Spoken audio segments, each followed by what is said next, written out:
शशिपुर पहाड़ों में बसा एक छोटा सा गांव था। वो गांव देखने में तो बहुत सुंदर था, लेकिन शाम होते ही गांव का कोई भी बच्चा गांव के कुएं के पास से गुजरने की हिम्मत नहीं करता था। गांव वालों का मानना था कि गांव के कुएं में एक चुड़ैल रहती है और जो भी बच्चा दिन ढलने के बाद उस कुएं के पास से गुजरता है तो फिर कभी वापस लौट कर नहीं आता। गुड्डी बेटा, मुझे अभी सारे घर की सफाई करनी है, तो तू ये पानी का घड़ा उठाकर वहाँ पर रख दे। ठीक है माँ। गुड्डी पानी का घड़ा उठाकर दूसरी तरफ रख ही रही थी कि तभी अचानक उसका पैर मुड़ता है और घड़ा जमीन पर गिरकर टूट जाता है और पूरे फर्श पर पानी ही पानी फैल जाता है। अरे ये क्या किया तूने? तुझसे एक भी काम कभी ठीक से नहीं हो सकता क्या? लेकिन मैंने जानबूझकर घड़ा नहीं गिराया माँ, मेरा पैर मुड़ गया तो घड़ा गिर गया। चिंटू अपने दोस्तों के साथ खेलकर घर आता है, लेकिन उसके पूरे कपड़े कीचड़ में सने हुए थे, जिसे देखकर नीलम को और गुस्सा आ जाता है। हे भगवान, ये ऐसी औलादें मुझे ही मिलनी थी क्या? एक ने पूरे घर में पानी फैला दिया और दूसरा पूरी तरह कीचड़ से लिपट कर आए। अब घर में और पानी भी नहीं है जिससे तुझे नहला सकूं। तो क्या हुआ माँ, मैं कुएं से जाकर पानी ले आता हूँ। तेरा दिमाग खराब हो गया है क्या? पता है ना उस कुएं में चुड़ैल रहती है, कभी भूल कर भी वहाँ मत चले जाना। जाकर कपड़े से खुद को साफ कर ले, कल जब पानी लेकर आऊंगी तो नहा लेना। इतना बोलकर नीलम अंदर खाना बनाने के लिए चली जाती है, लेकिन चिंटू अपनी बहन गुड्डी से कहता है, गुड्डी, मुझे कीचड़ की वजह से बहुत खुजली हो रही है। अगर मैं नहीं नहाया तो चैन से नहीं बैठ पाऊंगा। मैं कुएं के पास नहाने जा रहा हूँ, लेकिन तुम माँ को मत बताना, मैं बस थोड़ी ही देर में आ जाऊंगा। नहीं भैया, तुम मत जाओ। अगर चुड़ैल ने तुम्हें पकड़ लिया तो वो तुम्हें छोड़ेगी नहीं। अरे तुम चिंता मत करो, मुझे कुछ नहीं होगा। बस माँ को पता मत लगने देना कि मैं वहाँ पर गया हूँ। चिंटू एक झोले में अपना तौलिया और कपड़े लेकर कुएं की तरफ चला जाता है। वो कुएं से पानी खींचता है और नहाने लगता है। तभी उसे कुएं से किसी के हंसने की आवाज आती है। आज कितने समय बाद यहाँ कोई आया है। मैं यहाँ पर अकेली रहती रहती बहुत बोर हो गई हूँ। अच्छा हुआ जो तुम आ गए, वरना शाम ढलने पर यहाँ कोई नहीं आता। कौन है यहाँ? अरे डरो मत बेटा, मैं तुम्हें कोई नुकसान नहीं पहुँचाऊंगी। मैं तो तुम्हारी प्यारी चुड़ैल आंटी हूँ। पता नहीं लोग मुझसे इतना क्यों डरते हैं। मैं तो बस बच्चों के साथ खेलना चाहती हूँ। आओ, तुम भी मेरे पास आओ। नहीं, मुझे तुम्हारे पास नहीं आना। चुड़ैल, चुड़ैल भागो। चिंटू वहाँ से भागने लगता है। तभी चुड़ैल कुएं के अंदर से निकलकर उसके सामने आ जाती है। मैंने तुमसे कहा ना कि तुम्हें मुझसे डरने की कोई जरूरत नहीं है, तो तुम मुझसे डर क्यों रहे हो? चलो, मैं तुम्हें अपने साथ लेकर चलती हूँ। नहीं, नहीं। चिंटू बार बार उसके साथ जाने के लिए मना करता है, लेकिन चुड़ैल जबरदस्ती उसका हाथ पकड़कर उसे कुएं के अंदर ले जाती है। चिंटू जब बहुत देर तक घर नहीं आता तो उसकी बहन को उसकी चिंता होती है। गुड्डी, चिंटू कहाँ पर है? खाना बनकर तैयार हो गया है। भैया चेतन के घर गए थे माँ, मैं अभी उन्हें बुलाकर लाती हूँ। ठीक है, लेकिन जल्दी आना, कहीं तुम भी उसके घर जाकर बैठ जाओ। गुड्डी घर से बाहर आती है। कहीं चिंटू भैया को चुड़ैल ने तो पकड़ नहीं लिया। मुझे वहाँ पर जाकर देखना होगा, लेकिन मैं वहाँ अकेली नहीं जा सकती। एक काम करती हूँ, चेतन को भी अपने साथ ले लेती हूँ। गुड्डी अपने पड़ोसी चेतन के घर जाती है और उसे सारी बात बताती है। अरे तुम्हारा दिमाग खराब हो गया है क्या? मैं तुम्हारे साथ किसी कुएं के पास नहीं जाने वाला, और मेरी बात मानो तो तुम भी मत जाओ और अपनी माँ को सारी बात बता दो। अगर मैंने माँ को कुछ भी बताया ना तो मेरी माँ मेरी बहुत धुलाई करेगी। तुम प्लीज मेरे साथ चलो, मुझे भैया की चिंता हो रही है। अच्छा ठीक है, चलो। गुड्डी और चेतन दोनों चिंटू को ढूंढने के लिए कुएं के पास जाते हैं। दोनों मिलकर चिंटू को आवाज लगाते हैं।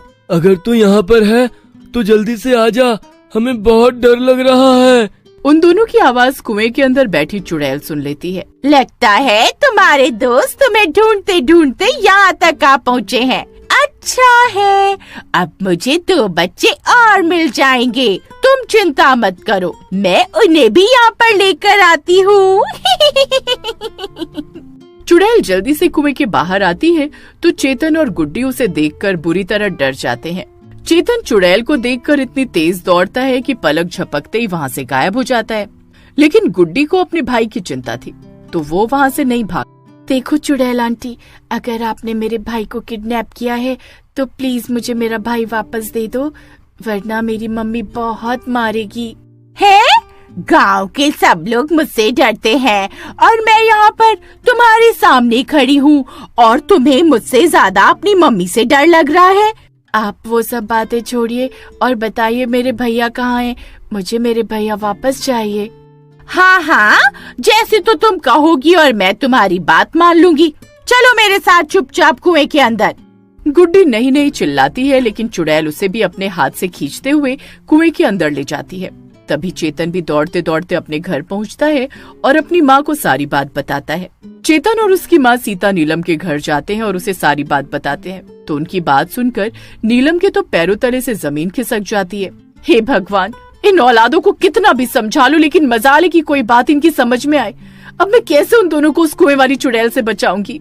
भिक्षाम देहि। लगता है तुम्हारे द्वार पर साधु महाराज आए हैं। भगवान ने बड़े ठीक समय पर साधु महाराज को तुम्हारे घर पर भेजा है। तुम जाकर उनसे मदद मांगो। नीलम साधु महाराज के लिए भिक्षा लेकर जाती है।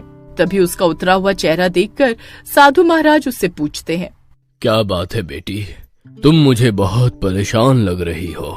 क्या जीवन में कोई संकट आन पड़ा है? हाँ साधु महाराज, संकट तो बहुत बड़ा आन पड़ा है। हमारे गांव में एक बहुत बड़ा कुआं है और उसके अंदर एक चुड़ैल रहती है। सूरज ढलने के बाद वहाँ पर कोई नहीं जाता, लेकिन आज मेरे दोनों बच्चे वहाँ पर चले गए और वो चुड़ैल उन्हें अपने साथ कुएं के अंदर ले गई। तुम चिंता मत करो बेटी, मैं तुम्हारी सहायता करूँगा। तुम मुझे उस कुएं के पास लेकर चलो। नीलम साधु महाराज को लेकर चेतन और सीता के साथ कुएं के पास जाती है।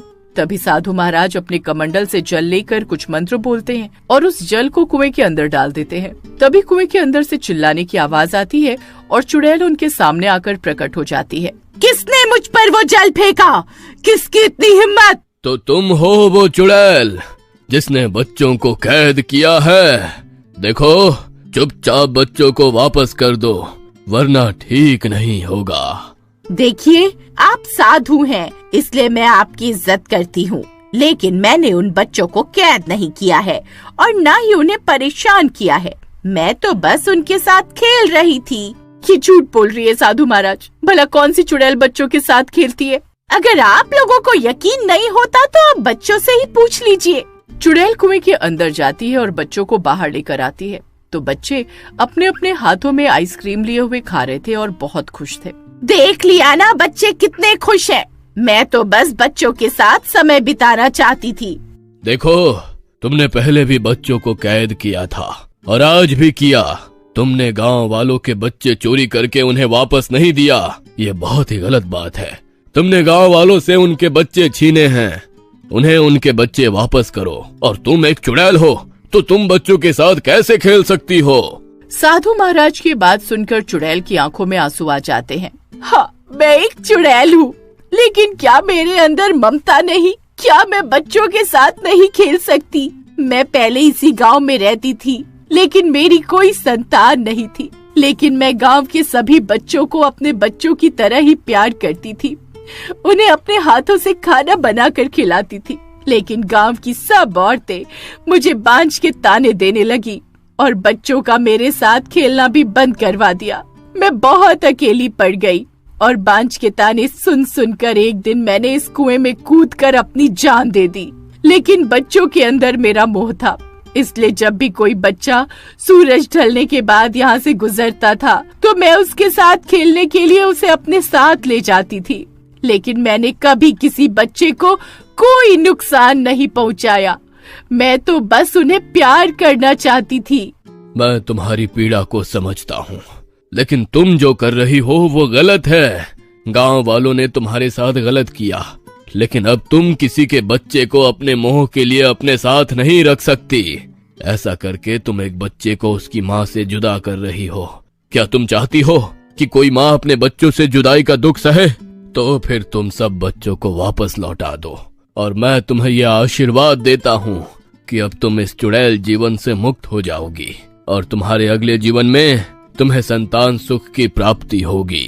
साधु महाराज की बात सुनकर चुड़ैल की आंखों में खुशी के आंसू आ जाते हैं। वो सभी बच्चों को उनके माता पिता को वापस लौटा देती है और उसी वक्त धुआं बनकर वहाँ से हमेशा के लिए मुक्त हो जाती है।